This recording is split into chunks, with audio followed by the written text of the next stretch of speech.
Berhormat Kuala Pilah. Bismillahirrahmanirrahim. Assalamualaikum warahmatullahi wabarakatuh dan salam sejahtera. Sallallahu ala Sayyidina Muhammad.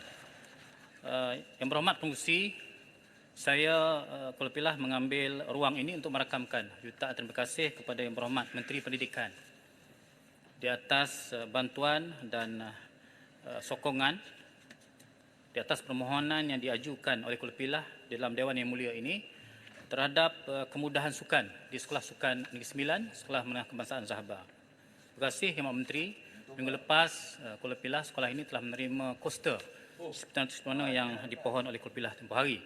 Yang fungsi butiran, saya merujuk terus butiran 010300 pembangunan infra 0350 ubah suai nak taraf Institut Pendidikan. Mengikut laporan Kementerian Pendidikan 2023, terdapat 529 sekolah jenis kebangsaan Tamil yang beroperasi di negara ini dengan jumlah pelajar seramai 85,669 orang. Kita sedia maklum bahawa sekolah jenis kebangsaan ini terbagi dua jenis, iaitu sekolah kerajaan dan sekolah bantuan kerajaan. Di bawah butiran ini, Kuala Pilah ingin bertanya akan status pemindahan dan pembinaan baru sekolah jenis kebangsaan Tamil Kuala Pilah yang telah begitu lama tertangguh, iaitu lebih daripada 10 tahun. Difahamkan dahulunya telah pun ada peruntukan bagi maksud ini. Penangguhan ini sudah pastinya akan meningkatkan kos pembinaan. Oleh demikian, Kuala Pilah berharap agar pihak KPM dapat memberikan keutamaan kepada pembinaan bangunan baru SJKT, sekolah jenis kebangsaan Tamil Kuala Pilah ini di dalam rolling plan sebelum tamatnya RMK 12. Yang fungsi butiran seterusnya ialah butiran 010300 pembangunan infra juga dan butiran 03503 ubah suai naik taraf Institut Pendidikan. Isu bangunan sekolah yang tidak selamat diduduki adalah isu serius dan wajar diberikan perhatian mendesak memandangkan ia melibatkan risiko terhadap nyawa dan keselamatan pelajar. Kuala Pilah telah beberapa kali membawa isu keselamatan pelajar di SMK Senaling akibat terdapatnya aliran air di bawah tanah di bangunan salah satu bangunan sekolah yang membahayakan nyawa pelajar dan juga guru di sini. Ini kerana aliran air ini menyebabkan risiko mendapan tanah dan meningkatkan kebarangkalian bangunan sekolah runtuh. Jabatan Kerja Raya juga telah mengesahkan bahawa bangunan ini tidak selamat untuk diduduki. Justru apakah tindakan lanjut yang akan diambil oleh Kementerian Pendidikan bagi memastikan keselamatan pelajar, guru dan kaki tangan sekolah terjamin. Yang fungsi butiran 00202 Sekolah Sukan Malaysia dan Negeri dan juga butiran 060800 bantuan makanan asrama. Pembayaran bagi pemakanan di asrama bagi sekolah-sekolah sukan adalah tidak wajar disamakan dengan pelajar-pelajar sekolah harian. Pelajar-pelajar di sekolah sukan ini memerlukan pemakanan ataupun diet yang seimbang bagi melengkapkan diri menjadi seorang atlet. Oleh yang demikian, di bawah butiran 060800 ini, Kuala Pilah memohon agar KPM dapat mengkaji semula kadar bantuan makanan asrama di Sekolah Sukan Negeri Sembilan, Sekolah Sukan Zahabah dan mungkin juga di sekolah-sekolah sukan negeri yang lain seperti mana dinyatakan oleh Kang As sebentar tadi, agar ianya bersesuaian dengan keperluan pemakanan ahli sukan. Seterusnya, Kuala Pilah merujuk butiran 010400 sumber manusia, pengurusan sumber manusia, butiran 050,000 pembangunan profesionalisme. Isu kekurangan guru bukanlah isu asing dalam dunia pendidikan di Malaysia. Sebelum ini, Kesatuan Perkhidmatan Perguruan Kebangsaan mendedahkan bidang pendidikan sedang mengalami kekurangan lebih daripada 20 guru di seluruh negara.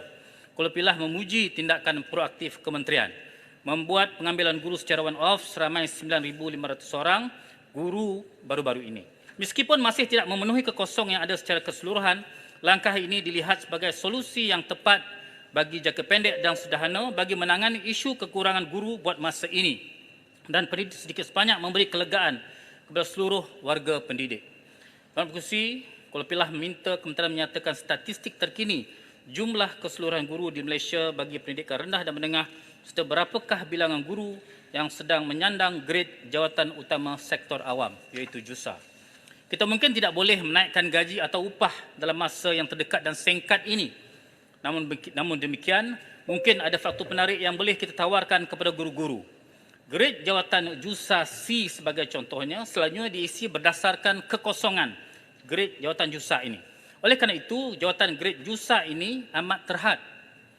Oleh demikian, secara alternatif, Kuala Pilah mencadangkan agar grade 56, grade DG 56 diwujudkan di dalam perkhidmatan perguruan.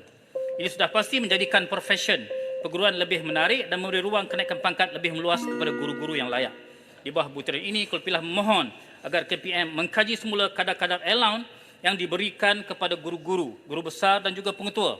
Sebagai contoh, allowance guru penolong kanan sekolah rendah adalah sebanyak RM60 sahaja dan kadar ini tidak bersesuaian dengan beban tugas yang digalas sekarang. Yang Amat Pengerusi, butiran 06200 program sekolah amanah. Pelaksanaan program sekolah amanah amat dilalukan. Program sekolah amanah ini dilihat telah membantu melonjakkan pencapaian bukan sahaja dalam bidang akademik, malahan dalam bidang-bidang lain termasuk hal ehwal pelajar dan juga co-curriculum. Kuala Pilah ingin bertanya di bawah butiran 06200 ini, berapakah bilangan sekolah di bawah program sekolah amanah yang ada di Malaysia sekarang? Difahamkan hanya 3 buah sekolah saja terpilih di Negeri Sembilan, iaitu Kolej Tunku Khrusyah, SMK Datuk Mansur dan Sekolah Kebangsaan Tunku Muda Serting. Diharapkan pihak KPM dapat memberikan pencerahan akan prestasi sekolah-sekolah yang berada di dalam program sekolah amanah ini. Kuala Pilah mohon agar KPM mempertimbangkan sekolah dalam Parlimen Kuala Pilah pada tahun hadapan. Akhirnya, Yang Amat Pengerusi, butiran pengurusan sumber manusia dan butiran 050,000 pembangunan profesionalisme. Beban tugasan seorang guru bukanlah perkara baru.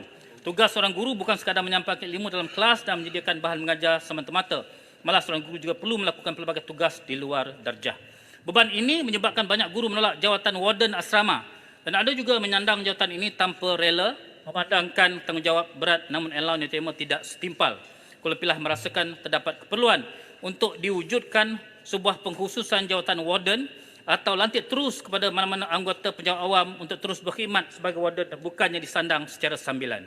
Masa sudah tamat. Melalui pewujudan jawatan khas warden ini, warden akan melakukan tugas secara sepenuh masa dan lebih cekap tanpa terbabit dengan tugas yang lain sekaligus dapat memberi perhatian sepenuhnya terhadap pengurusan pelajar.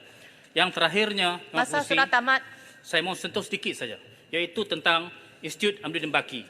Kita tahu Institut Amiruddin Baki adalah sebuah institut latihan kepimpinan dan pengurusan dan pemimpin pendidikan di semua peringkat Kementerian Pendidikan Malaysia.